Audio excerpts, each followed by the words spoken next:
Are you worried about your clients being hacked? So we work with MSPs. We are actually here at our quarterly event, and we have hundreds of MSPs here in the room, also virtually. And a huge conversation that we've been having is helping them protect their clients. And I'm curious, Chris, in your perspective, should our MSPs be worrying about this? Are they worrying about this? What can they do about it? I think every MSP, every single day.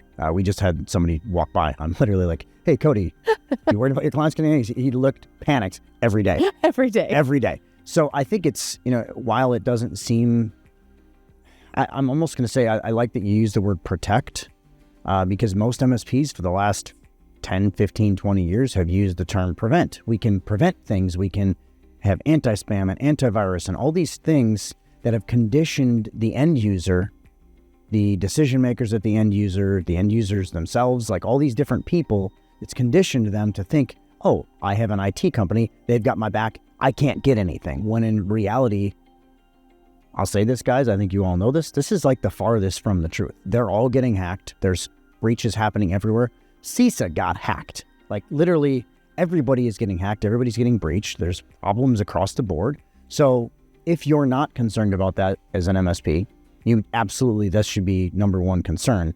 And to me, it's not, and this is a transition point on this, because it's not, what can I put in my MSP as a tool to fix that problem? There's no fixing that problem. It's putting procedures and pieces in place to make sure that you have the conversations with your clients, because it's now not about prevention.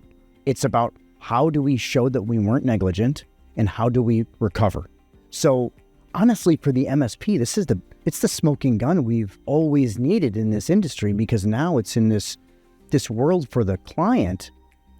You have to put this in, because if you don't put this in, this has moved from a commoditization piece to an essential. Okay. So it was an optional to an essential now, but it's how we sell it and how we transition over to them, because the client has to understand. And this is now your job, guys. Like, you have to say to the MSP end user decision makers, you have to put this in, because we have to prove to the insurance company, to the compliance people, to whoever is going to our clients, even to whoever is going to happen to come around after there's a breach. We have to prove that we tried.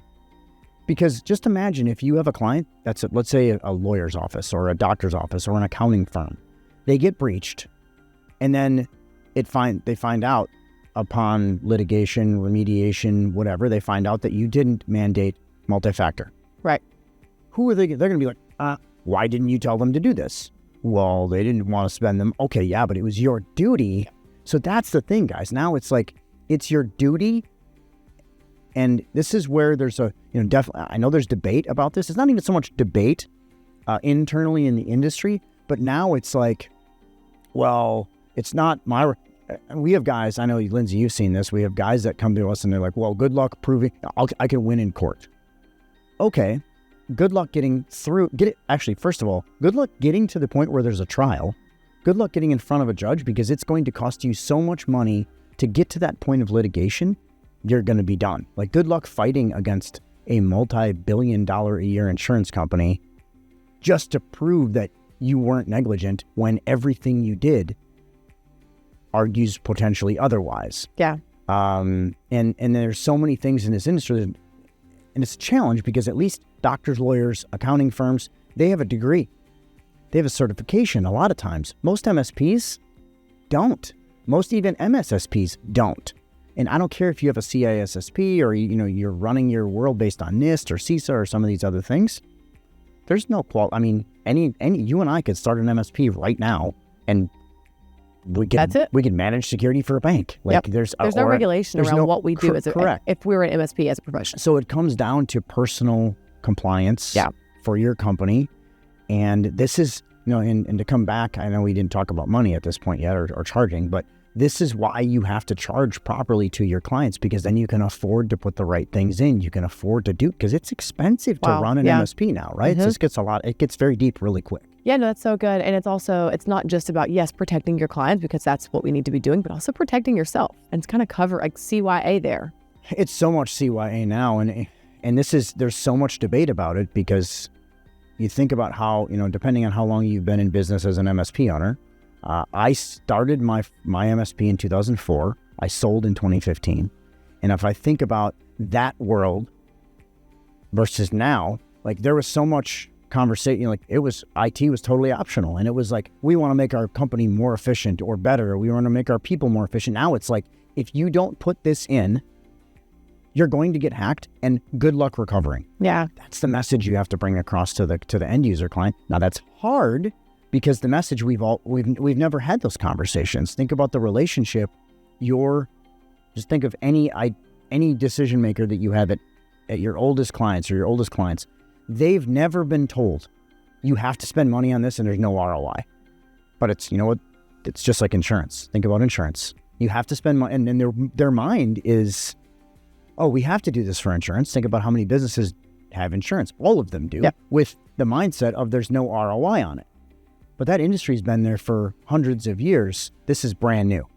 Even though IT is not brand new, even though managed services is not brand new, the transition to cybersecurity and mandating that from a commodity to an essential, that's totally different now. I think of it as like a seatbelt. Like you never hope that you're going to have to use the seatbelt, but it's there if and when it happens. Well, funny you mention that, because if you think about the seatbelt auto industry, let's go back 20 years. That's exactly what I was thinking. Seatbelts were not mandatory. Airbags weren't mandatory. 60 years ago, cars came out. You're like, what? You throw your kids on the dash? Do you think, do you think that the auto manufacturers wanted to put seatbelts and airbags in? Spend more money on having to. They didn't want to do that. They just had a car. But who came in and regulated and mandated it? Well, it was the insurance industry that came in and said, oh, you better put this in. Because we're having to pay for it. We're paying all these claims out. Yeah. So they actually lobbied with the government. They lobbied with the feds and all the countries. And now, like those of us in 2024, we wake up. It's just standard. Seatbelts, now you're getting tickets if you don't have a seatbelt on. Like I can't even think of the last time I drove my car where I didn't have a seatbelt on.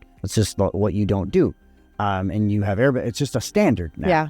So we have to get into the world in this industry where that becomes a standard. Yeah, absolutely. 100%. So we actually have a tech stack guide, right? So again, it's not all about the stack. It's not all about the products, but it's also about the way that you are servicing in your processes. It's much more now about the type. We don't necessarily, we're a vendor agnostic community here, and that's purposely done. But we align ourselves with, here's the type of technology you should be putting in. Pick the vendor you want. There's a ton of great vendors in this industry. I will state that aligning yourself with multiple different facets of them is really key, and making sure you become like a general contractor around that mindset. Yep, because it changes every day. Every day. Yep. Okay. So if you want to learn more about this, you can grab our tech stack guide right below this. You can book a call with the team to learn how our clients are doing exactly this to help protect themselves and their clients and to grow their monthly recurring revenue. So we'll see you in the next video. Thank you. Thanks, guys.